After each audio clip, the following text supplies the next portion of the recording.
Shalom, selamat malam Bapak Ibu Jemaat GKI Sola Gracia Burperwaena.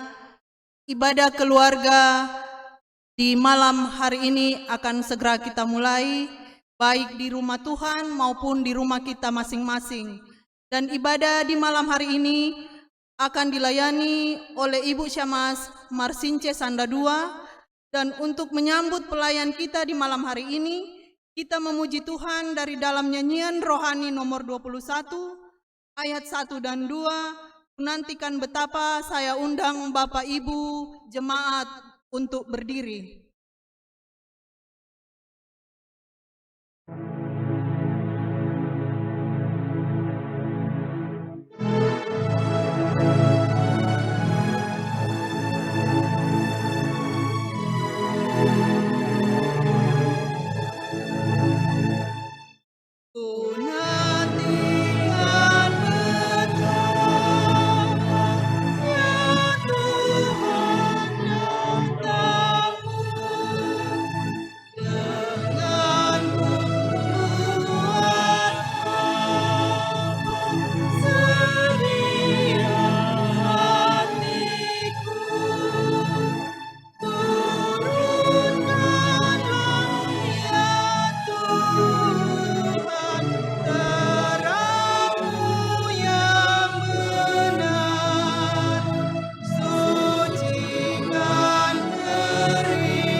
Pada keluarga jemaat Sola Gracia yang kami laksanakan di malam hari ini, baik yang ada di rumah Tuhan maupun jemaat yang melaksanakan di rumah masing-masing melalui live streaming, kami alaskan dalam nama Bapa, Tuhan Yesus, dan dengan perantaraan Roh Kudus. Amin. Jemaat, persilakan. Mari dengan penuh sukacita kita sekali lagi nyanyi dari nyanyian rohani 55 ayatnya yang pertama sampai ayatnya yang kedua. Nyanyian rohani 55 ayat pertama dan ayatnya yang kedua, hati beriman.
Aku menjadi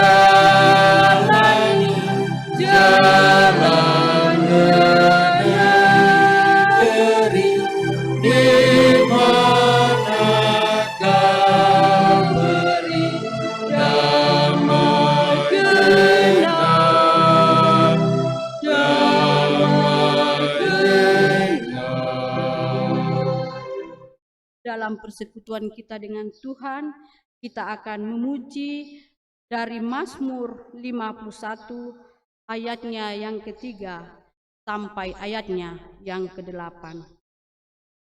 Mazmur 51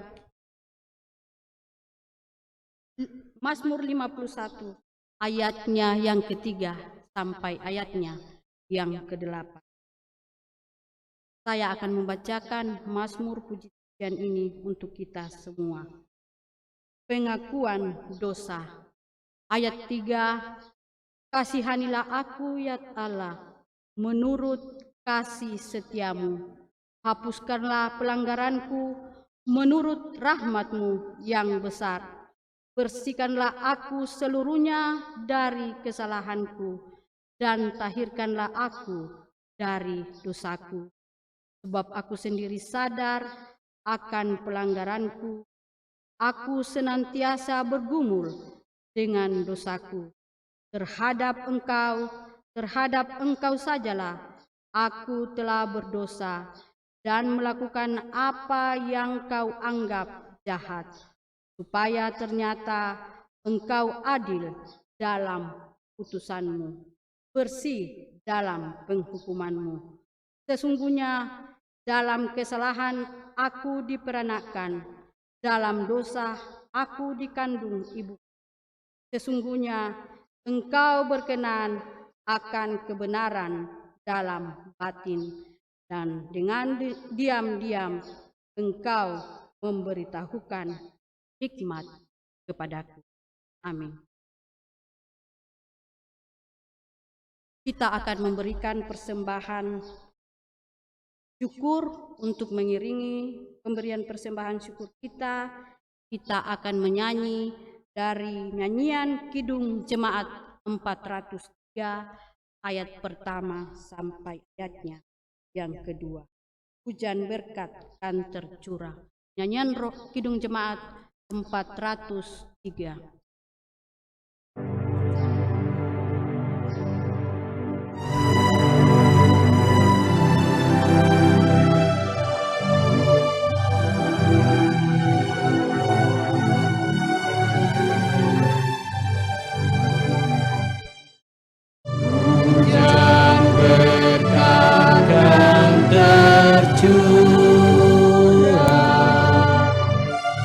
Itulah janji kudus,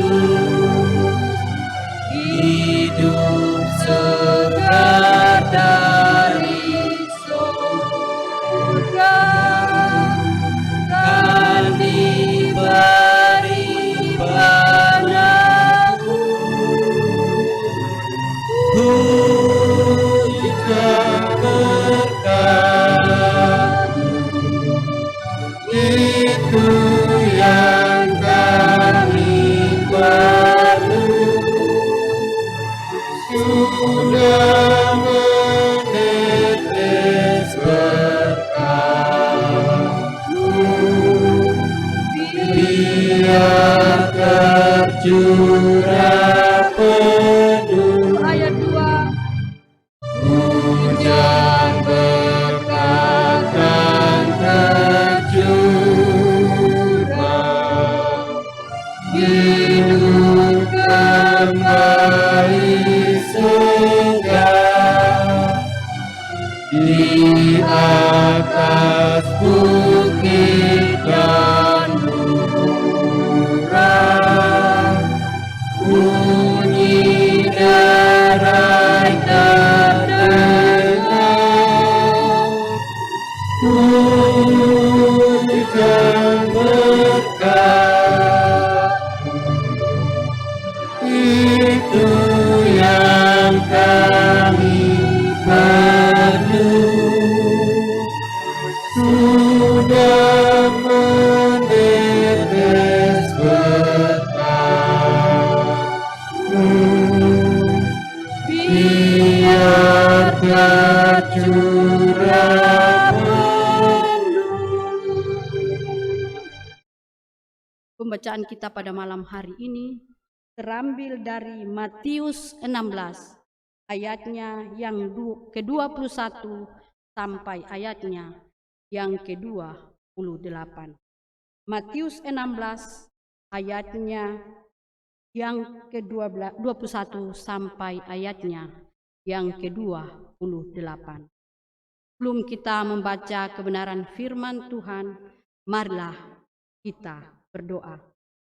Dengan kepala tertunduk dan hati kami terangkat kepadamu Tuhan, di malam hari ini kami datang menghadap kekudusan-Mu. Terima kasih atas penyertaan Tuhan kepada kami semua sepanjang hari ini dalam melaksanakan aktivitas kami masing-masing. Ya Bapa di dalam sorga, saat ini dalam persekutuan ibadah keluarga, kami rindu belajar akan kebenaran firman-Mu. Kami akan membaca serta merenungkan firman-Mu Tuhan. Kami sadar, sungguh ya Tuhan, tanpa firman-Mu hidup kami adalah sia-sia. Untuk itu, berkati dan tolong kami semua, teristimewa hamba-Mu yang akan menyampaikan kebenaran firman-Mu. Saya adalah manusia yang lemah. Untuk itu ya Tuhan, berikan hikmat dan marifat agar firman-Mu yang akan hamba sampaikan dapat kami pahami dan mengerti. Dengan demikian, kami dimampukan untuk melakukan firman-Mu dalam seluruh kehidupan kami. Kami juga berdoa atas persembahan yang telah kami berikan. Berkati tangan-tangan yang telah memberi dengan sukacita, dan kiranya persembahan ini dapat kami gunakan demi hormat dan kemuliaan nama-Mu. Ini kami Tuhan, berfirman-Lah, karena kami telah siap mendengarkan firman-Mu. Amin. Matius 16 ayatnya yang ke-21 sampai ayatnya yang ke-28. Saya akan membacakan untuk kita semua dengan perikop pemberitahuan pertama tentang penderitaan Yesus dan syarat-syarat mengikut Dia. Ayat 21, sejak waktu itu Yesus mulai menyatakan kepada murid-muridnya bahwa Ia harus pergi ke Yerusalem dan menanggung banyak penderitaan dari pihak tua-tua, imam-imam kepala, dan ahli-ahli Taurat, lalu dibunuh dan dibangkitkan pada hari ketiga. Tetapi Petrus menarik Yesus ke samping dan menegur Dia, katanya, Tuhan, kiranya Allah menjauhkan hal itu. Hal itu sekali-kali takkan menimpa Engkau. Maka Yesus berpaling dan berkata kepada Petrus, enyahlah iblis, engkau suatu batu sandungan bagiku, sebab engkau bukan memikirkan apa yang dipikirkan Allah, melainkan apa yang dipikirkan manusia. Lalu Yesus berkata kepada murid-muridnya, setiap orang yang mau mengikut aku, ia harus menyangkal dirinya, memikul salibnya, dan mengikut aku. Karena barang siapa mau menyelamatkan nyawanya, ia akan kehilangan nyawanya. Tetapi barang siapa kehilangan nyawanya karena aku, ia akan memperolehnya. Apa gunanya si orang memperoleh seluruh dunia, tetapi kehilangan nyawanya?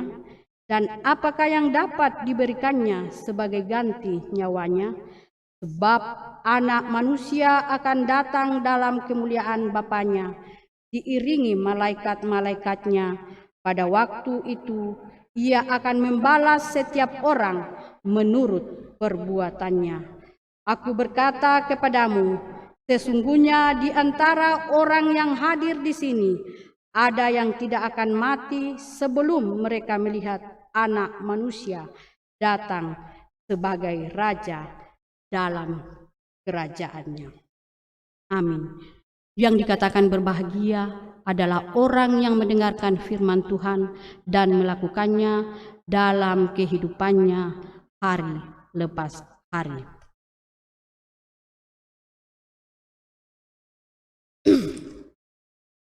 Pembacaan kita pada malam hari ini saya beri judul penderitaan yang menyelamatkan. Penderitaan yang menyelamatkan. Jemaat yang dikasihi oleh Tuhan.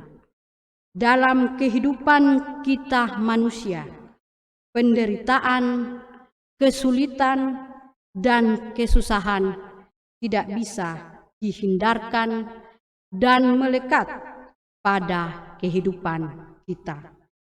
Tapi manusia sering menolaknya. Manusia tidak ingin penderitaan dan kesusahan menimpa hidupnya. Pembacaan kita pada malam hari ini menegaskan bahwa salib harus dipikul dan tidak ada gagang pada salib untuk memudahkan. Salib adalah penderitaan yang harus ditanggung sebagaimana Kristus telah mengalaminya.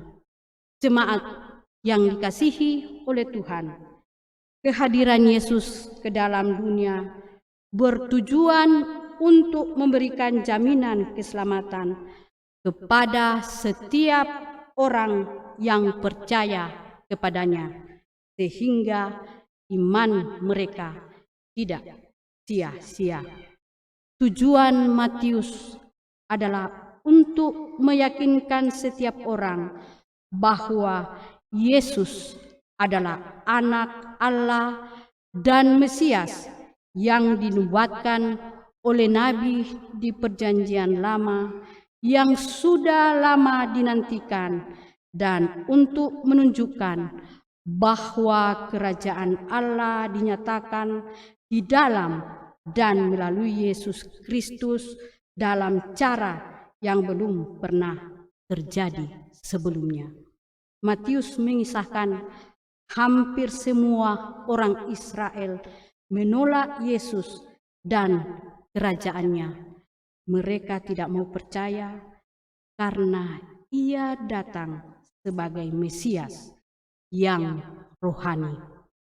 Jemaat yang dikasihi oleh Tuhan, Matius 16 ayat 21 sampai ayat 28 berbicara tentang dua hal pokok, yaitu pemberitahuan pertama tentang penderitaan Yesus dan syarat-syarat mengikut Yesus. Penderitaan yang dialami Yesus merupakan rencana Allah Bapa menghadirkan keselamatan bagi manusia. Jadi penderitaan Yesus bukanlah tanda kegagalannya melaksanakan kehendak Allah Bapa di dalam dunia, melainkan merupakan jalan yang harus ditempuh secara sadar memenuhi kehendak Allah Bapa untuk menyatakan kesetiakawanannya dengan manusia yang berdosa. Karena melalui jalan penderitaan, ia menghadirkan pengampunan dosa, pembebasan, dan keselamatan bagi manusia. Penderitaan Yesus mempunyai 3 sisi penting bagi manusia. Yang pertama, penderitaan Yesus adalah bukti hidup dari tindakan penyelamatan Allah bagi manusia. Yang kedua, penderitaan Yesus adalah dasar tegaknya iman Kristen, dasar pengampunan dosa, dan dasar keselamatan manusia. Dan yang ketiga, penderitaan Yesus menjadi teladan bagi orang percaya untuk mengikuti jejaknya. Jemaat yang dikasihi oleh Tuhan, itulah sebabnya gereja merayakan penderitaan atau sengsara Yesus bukan sebagai tradisi yang membudaya dalam gereja, melainkan merayakannya sebagai tanda syukur atas karya Allah bagi manusia dan sekaligus memanggil gereja orang percaya untuk bersedia mengikuti jejak penderitaan Yesus karena kebenaran. Jadi, penderitaan Yesus adalah kebenaran yang tidak dapat dipisahkan dari seluruh karya keselamatan Allah. Maka itulah gereja Tuhan menerima pemberitahuan pertama tentang penderitaan Yesus dan dipanggil untuk mengikuti teladan penderitaannya sebagai tanda hidup pengikut Yesus. Jemaat yang dikasihi oleh Tuhan, mengikut Yesus berarti taat, mengikuti dan melakukan perintah Tuhan Yesus. Apakah syarat tersebut terlalu berat bagi kita? Keputusan ada pada kita mau ikut Yesus atau tidak. Namun yang pasti bahwa kita sedang diperhadapkan pada pilihan antara kehidupan dan kehilangan hidup. Karena barang siapa mau menyelamatkan nyawanya, ia akan kehilangan nyawanya. Tetapi barang siapa kehilangan nyawanya karena aku, ia akan memperolehnya.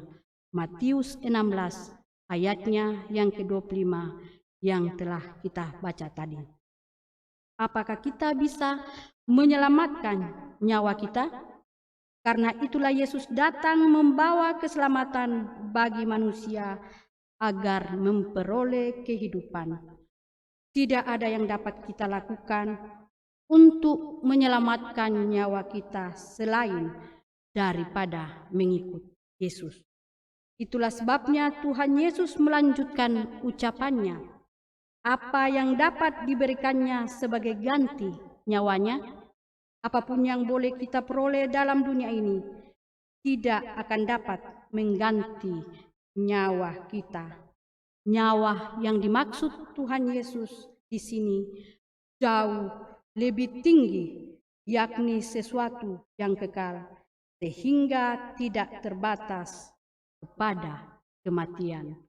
Maka tidak ada yang dapat menukar keselamatan hidup dengan apapun yang diperoleh dari dunia ini.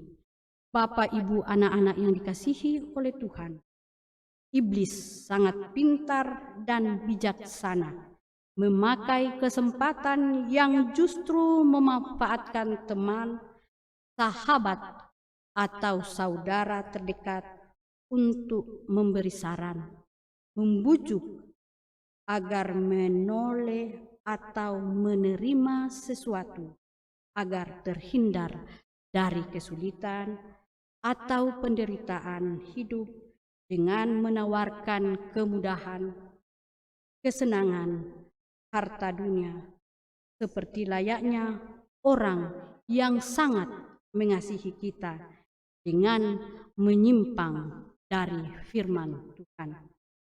Terlihat bahwa Petrus seperti orang baik ingin menghindarkan sang guru dari kesulitan atau penderitaan atau kematian. Namun jalan Tuhan bukanlah jalan manusia. Bapak, Ibu, anak-anak yang dikasihi oleh Tuhan, mengikut Yesus adalah anugerah Allah yang terbesar bagi manusia untuk meninggalkan kehidupan lama yang mengikat manusia mencintai hidup yang dikuasai oleh dosa dan memasuki kehidupan yang baru bersama Yesus untuk menuju pada kehidupan yang kekal. Sebab akan tiba saatnya Anak Manusia diiringi malaikat-malaikatnya untuk datang menghakimi dan membalas setiap orang menurut perbuatannya. Karena itu, marilah kita mempersiapkan diri dan menanti kedatangan dengan tekun dan setia, agar Yesus Kristus menerima kita. Sebab keselamatan bersumber dari pengakuan kepada Yesus Kristus sebagai Tuhan dan Juru Selamat, yang harus disertai kehidupan yang seturut dengan firman, teladan, dan janji Tuhan Yesus Kristus di kala susah dan senang, sebagai bukti kesetiaan dan kasih kita sebagai pengikutnya.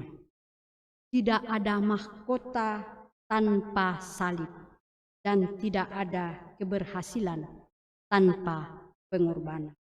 Selamat merayakan dan menghayati Minggu pertama. Tuhan Yesus memberkati kita semua. Amin. Untuk mengaminkan firman Tuhan, kita akan menyanyi dari nyanyian rohani 84 ayatnya yang keempat. Nyanyian rohani 84 ayatnya yang keempat. Di hati kami Tuhan, Kau tulis sabdamu.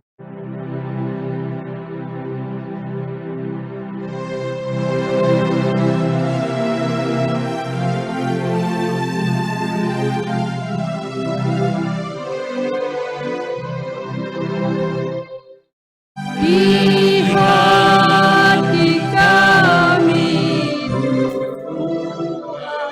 Kau tulis sabdamu, supaya kami juga setia dan teguh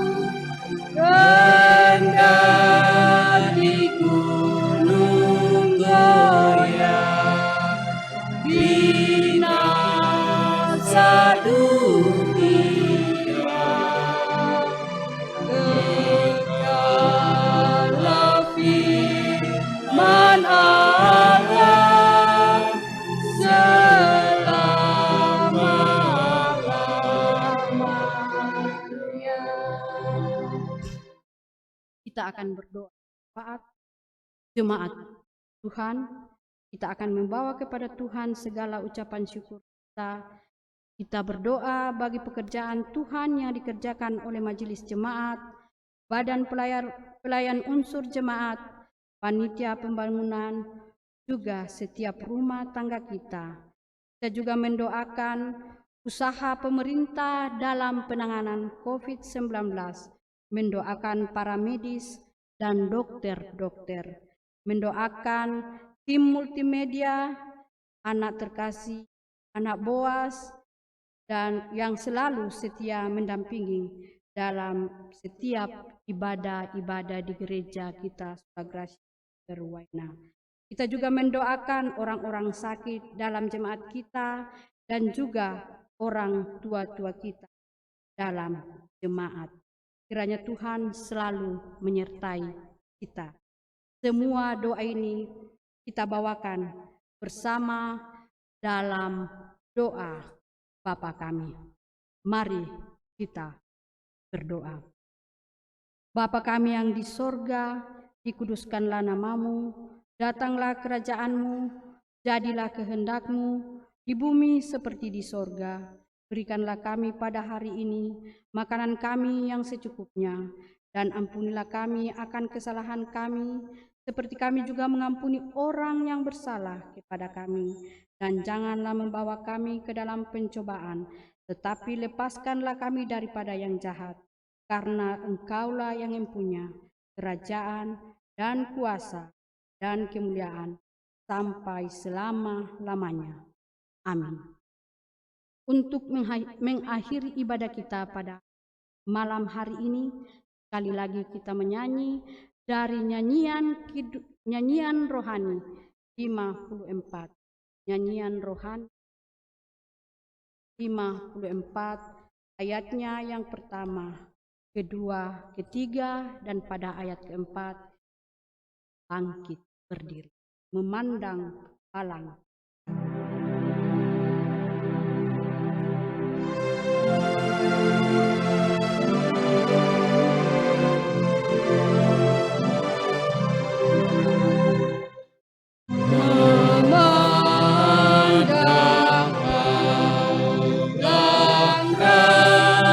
Rajaku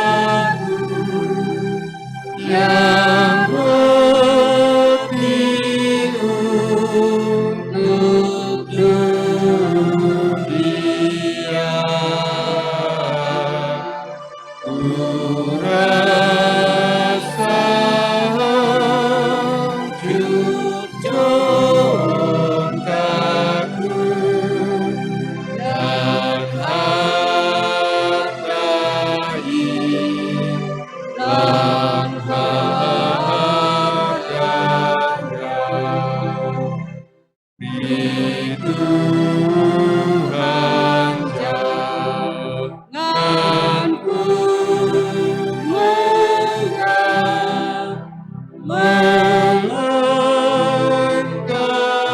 akan matimu. Ku persembahkan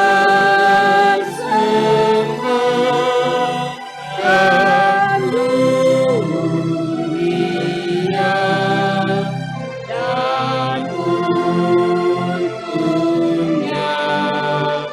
kepadamu.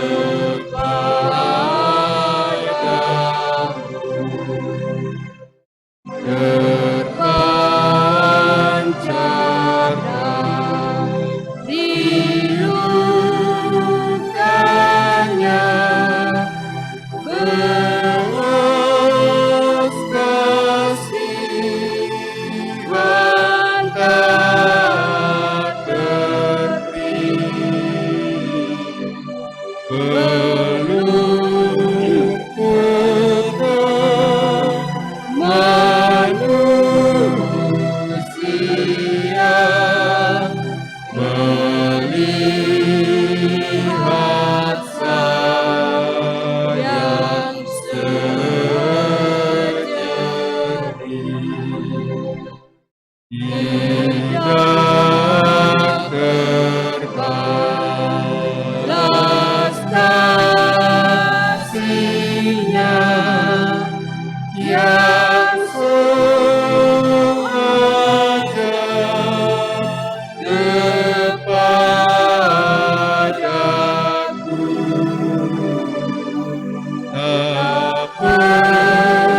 Persembahan panjang melainkan segenap hatiku.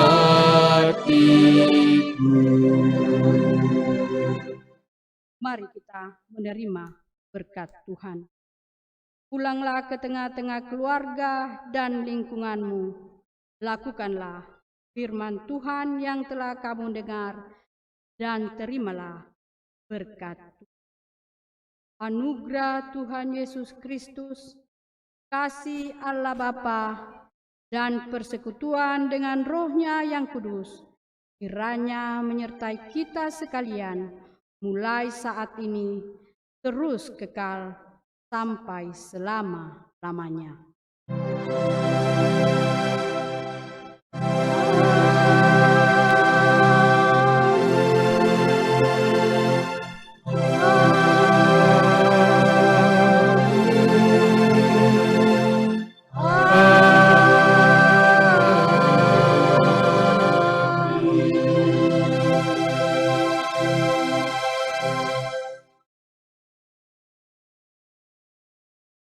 Ibadah kita telah selesai. Saya kembalikan ke pembawa.